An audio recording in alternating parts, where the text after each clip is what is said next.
Hola, no students. Pues bueno, ahora vamos a hablar de la insulina. Sin embargo, creo que este va a ser un video medio extenso, ya que lo vamos a abarcar, pues, desde tal de la situación de la patología que te hace ser insulodependiente o algún otro referente, ¿no? Entonces, vamos a hablar un poco de lo de la diabetes, empezando un poquito de lo que es la historia, los parámetros, formas, de insulina, porque pues hay varias, acción rápida, retardada, etcétera, etcétera, humana, entre otras. Entonces vamos a revisar cada una de ellas. Sin embargo, pues vamos a hablar por preámbulo que pues esta diabetes es una enfermedad ya conocida desde la antigüedad y pues la primera referencia de ella se encuentra en el papiro de Ebers, que es en 1500 antes de Cristo, y pues ya se aplicaba el mismo tratamiento para su síntoma, que era la poliuria. Por parte de la medicina hindú se describe una orina media pegajosa con olor dulce, por lo que la llamaron manjueva, que es orina de miel. Y se explica también que esta enfermedad habitualmente afectaba a los miembros de la misma familia. Posiblemente esta sea la primera descripción de que la diabetes tipo 2 se relacionaba a la media a la obesidad y pues era a su vez hereditaria, ¿no? Incluso se llegan a diferenciar de distintas formas que se ven en los niños, adolescentes y conduce a la muerte por parte de la persona de mayor edad, que esto es lo que se creía en ese entonces, ¿no? Si ya iba avanzando y si tenías más factores de riesgo, que en aquel momento no se sabe que era un factor de riesgo, pero por ejemplo la obesidad, ya tenías mayores años, pues seguro moriste de eso o ibas a morir de ello, ¿no? Galeno interpretó pues también que la enfermedad era consecuencia de un fallo en el riñón y Celso en el Imperio Romano hizo una detallada descripción de la misma y fue el primero en aconsejar un ejercicio físico y dieta. En la Edad Media hay pocas aportaciones de la misma, aunque Avicena evaporó la orina de un diabético y vio que dejaba residuos con sabor a miel y hizo una descripción de las complicaciones de la misma diabetes. Willis, a finales del siglo 17 diferenció lo que son los dos tipos de diabetes. En algunas personas la orina tenía sabor dulce, como miel, y la denominó diabetes mellitus, y en otras la orina pues no tenía sabor, la denominó diabetes insípida. En 1921, cuando Frederick Batin y su ayudante Charles Best tuvieron la idea de ligar el conducto excretor pancreático de un mono provocando la autodigestión de la glándula, después experimentaron que quedaba el páncreas un líquido que inyectándolo a una cachorra diabética conseguía reducir en 2 horas lo que era la glucemia. Habían descubierto por lo que es la insulina, ¿no? Y pues esta cachorra es famosa de Marjorie, primer animal que después de haberle quitado el páncreas pudo vivir varias semanas con una inyección de un extracto de 20 y Best, que hasta tuvo que sacrificarla pues por acabarse el mismo, ¿no? La primera inyección de la insulina humana la recibió un joven en 14 años, que es llamado Leonard Thompson, en enero de 1922, y en 1923 pues ya se podía conseguir en todo el mundo, salvando vidas, por lo que Banty MacLeod recibieron el Premio Nobel de la Medicina. Leonard murió a los 13 años después como causa de una bronconeumonía, observándose en su autopsia avanzadas complicaciones diabéticas, ¿no? Hay que recordar que la diabetes, pues como tal, es un problema súper metabólico. De hecho, cuando se meten a estudiar este tipo de cosas, ven la diabetes como, obviamente, como un factor o patología que se fue, saliendo a flote, por así decirlo, de distintos factores de riesgo, pero a la vez la propia diabetes en sí tiene un montón de afectaciones en todo el cuerpo. Ok, puedo llamarlo así como un solo este estatus, ¿no? Pero en sí a varios órganos, corazón, ojo, riñón, a todo, todo, cerebro. Entonces, obviamente hablando en un estatus avanzadísimo, ¿no? Sin embargo, sabemos que hay implicaciones muy tempranas que si lo detectamos, esto cómo se detecta, claro está, no es de que la diabetes me vino de un coraje porque se me aumentó el azúcar, claro que no, siempre hubo cositas detonantes que fueron muy silenciosas. De hecho, la diabetes es algo muy silencioso, ¿ok? Porque pues empiezan con el sobrepeso, empiezan masa corporal, poquito alto, luego bajo ejercicio y la comida la aumentan. Y como también es una patología que causa la hambruna, entonces se la pasan comiendo, comiendo, comiendo, aumentan y pues se llega a disparar todo en algún punto si no tienen el chequeo, ¿no? Entonces es muy importante siempre tener ahí la revisión continua y más aún cuando tienes familiares y factores de riesgo, ¿no? Pues bueno, aquí hablamos un poquito del concepto y lo que es la epidemiología. Ya sabemos un poquito de dónde viene, quiénes fueron como los entes, cómo salió la insulina, quién se la pusieron, los experimentos que hicieron y así.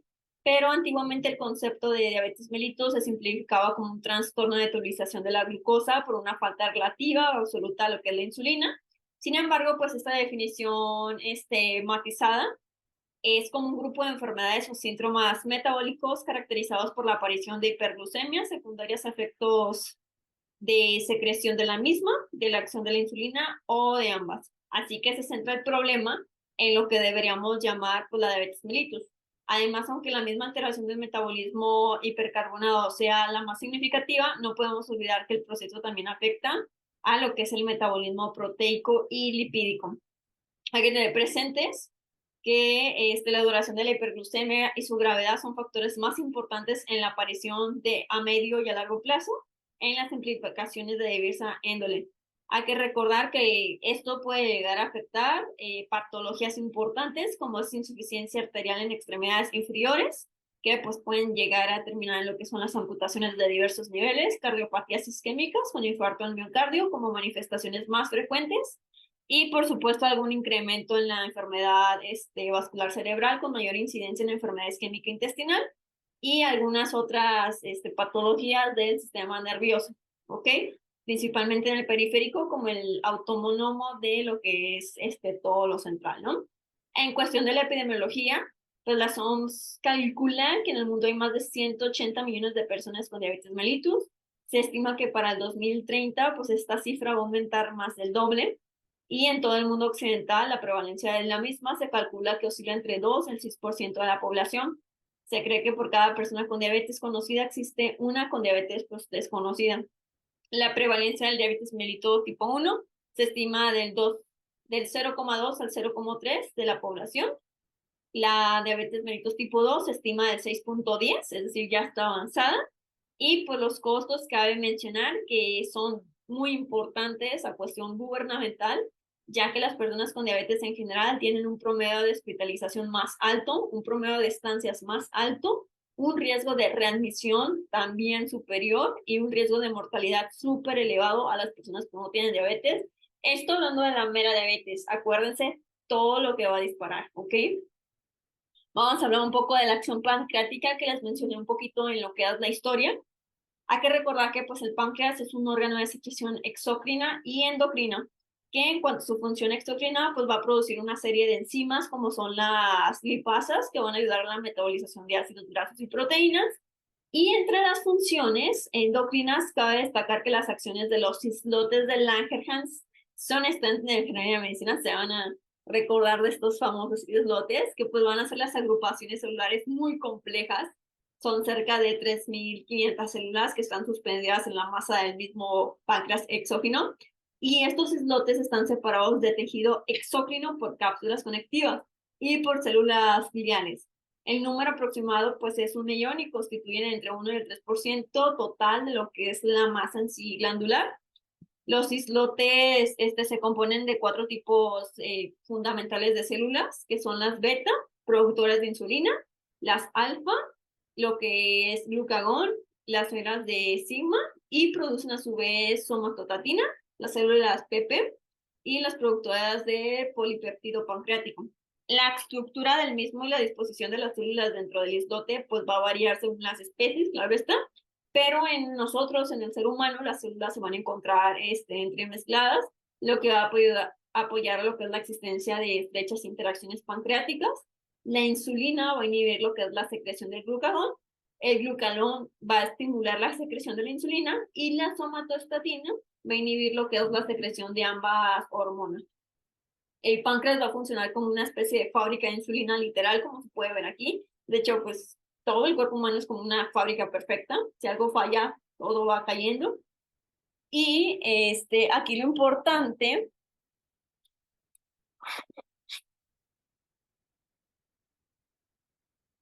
Es que la insulina va a actuar como una llave que se une a receptores específicos celulares que va a abrir puertas y esas mismas puertas son en las células o los hidratos de carbono que van a ser utilizados por las mismas para conseguir pues un aporte de energía para seguir viviendo, ¿no? Por muchos hidratos de carbono que tengamos en el torrente sanguíneo, si no tuviéramos lo que es la insulina, pues no podría utilizarlo como ocurre en lo que es la diabetes mellitus. Entonces, este, vamos a hablar un poquito de la insulina ahora sí, cómo es su acción y el perfil insulínico de un páncreas sano, ¿ok? Para ver cómo es que esto se dispara. Hay que recordar que pues, la insulina ya vimos que es una hormona necesaria, es polipeptídica formada por 51,5 aminoácidos con estructura molecular similar a un pentágono, producida de las células beta de los islotes de Langerhans pancreáticos en forma de proinsulina unida a un péptido C, que es la forma inactiva y cuya principal función es la glucorreguladora. ¿Ok? Esta va a unir o va a actuar aumentando la captación de glucosa del tejido, sobre todo en músculo esquelético, inhibir la glucogénesis hepática, inhibir la glucogénesis antipolítica e inhibir la secreción del glucagón por las células mismas pancreáticas. El perfil insulínico de un páncreas sano, aquí es como se ve en la grafiquita, bueno, aquí podemos ver cómo es un páncreas sano. En rojo se va a mostrar el aporte de glucosa a lo largo del día y vemos que se va a oscilar en importantes puntos coincidiendo en lo que son las comidas principales. El amarillo se puede observar como una secreción de insulina. El páncreas de una persona sin diabetes va a segregar en la sangre una pequeña cantidad de la misma, constante durante todo el día, que se le puede decir que es la secreción basal, y va a producir descargas extra de la insulina coincidiendo con el aporte de hidratos de carbono en las comidas, que va a ser como la secreción en bolo, ¿no? O sea, todo el día vamos a tener una insulina. Bueno, comemos y es como, y más si es como algo dulce, no es que aumente de pico, pero es como un bolo, como cuando pasamos un medicamento, ¿ok? Va a ser como un piquito, ¿ok? Pero nunca va a ser como los picos como tal de una hiperglucemia, por así llamarlo, ¿va? Porque estamos hablando de una acción sana. Ahora vamos con los tipos de alteraciones glucémicas.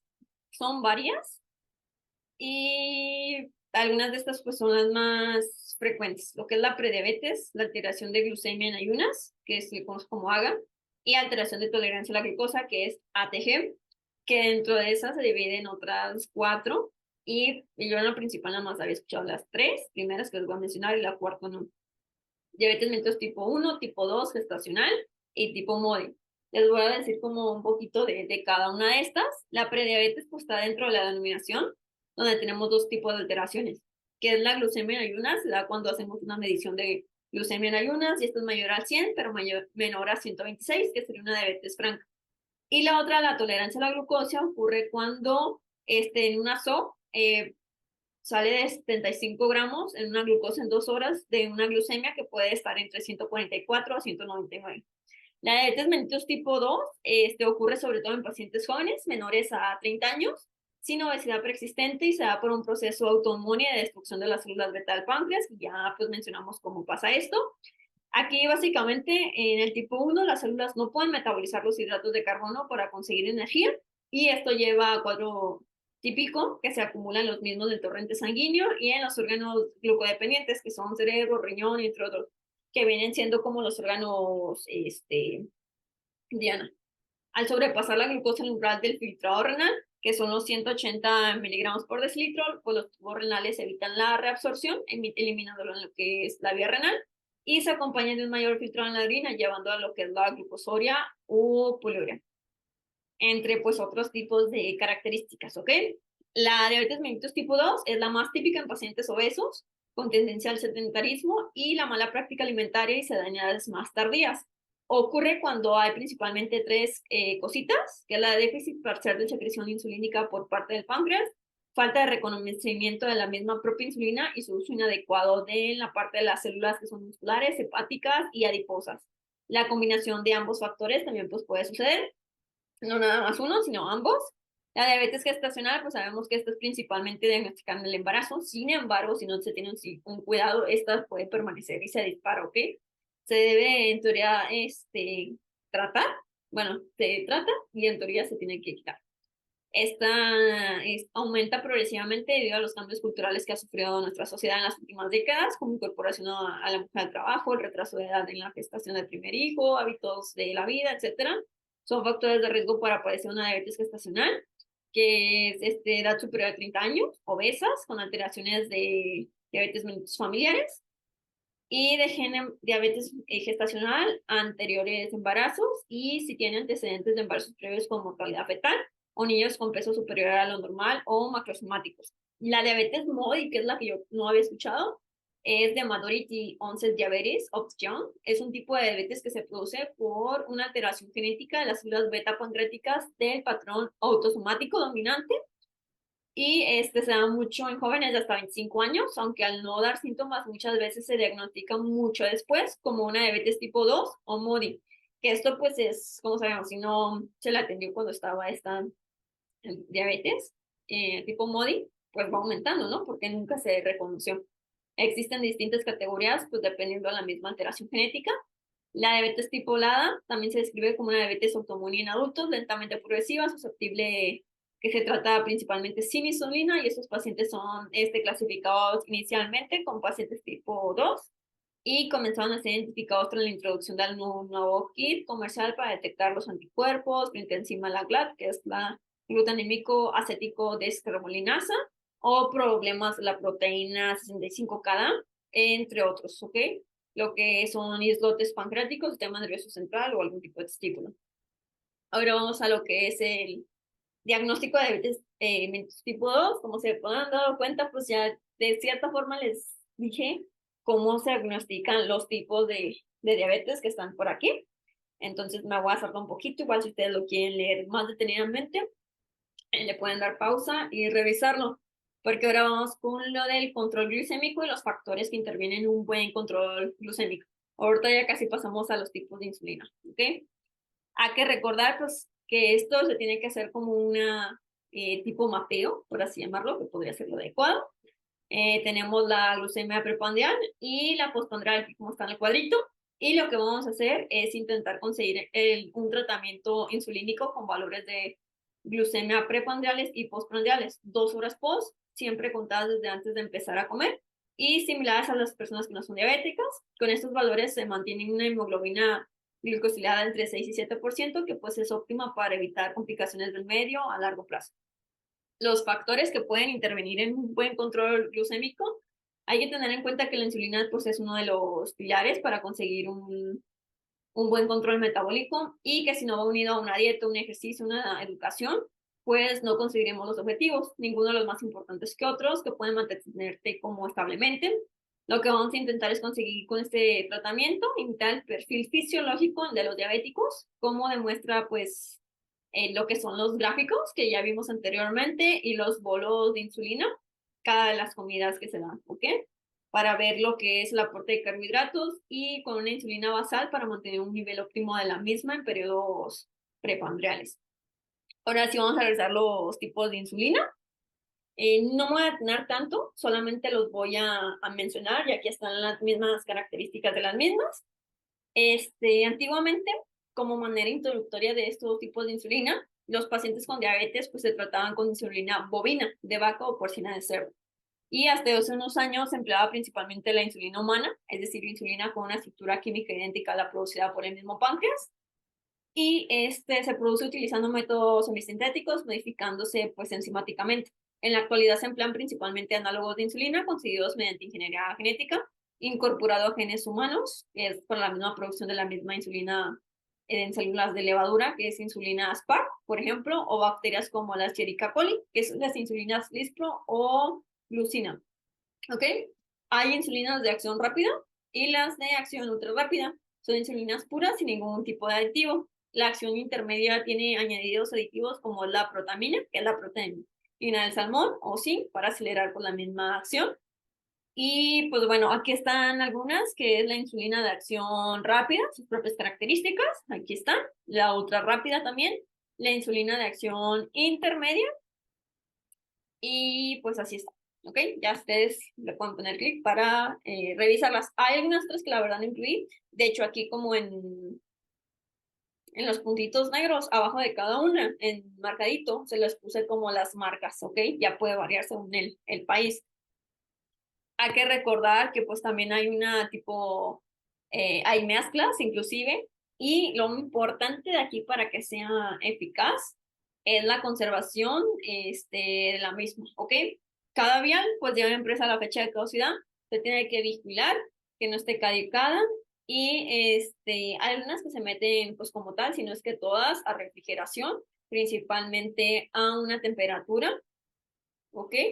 Y hay algunas que son multidosis o nada más por medio de una, que en teoría igual son multidosis, pero por medio de una plumita, hay unas que las sacas. De hecho, ahí es muy importante, después voy a hacer un video de las dosis de insulina, ya que pues no va a ser lo mismo si agarramos una como tal jeringa para administrar insulina que son mediante unidades a otra que administra mililitros. Literal, es súper, súper montaje. Entonces, tanto eso como de el KCL, por ejemplo, que también, que tiene sus días, voy a hacer un video, espérenlo pronto. También la técnica de inyección de insulina, aquí se las dejo. Algunas de las actividades como lavado de manos, cargado de insulina, este, cómo es la aguja protegida, cómo limpiar la zona, cómo es la inclinación de 45 a 90 grados, cómo mantener el pliegue durante la inyección, entre otros. Y pues estas son algunas de las áreas que se utilizan recomendadas para lo que son las aplicaciones. Y pues de hecho, por ejemplo, en el propio abdomen te viene como marcado que pues de preferencia para no causar una laceración o molestia propia, la puedes poner como en distintas partes del mismo, ¿ok? Hay unas personas que deciden en el mismo sitio siempre, siempre, pero hay que recordar que como son acciones muy continuas, pues puede producir por ahí una molestia. Los problemas más comunes, hablando de inyección, pues pueden ser sangrado, dolor, goteo de insulina después de la inyección y pues salida de la misma, que ya pues se puede decir que o fue en algún vaso. Este dolor se puede decir que es relativamente normal por la misma introducción de la aguja, pero por ejemplo, alguna salida de la misma inyección, pues, ya hablamos de no haber recibido una dosis completa, ¿no?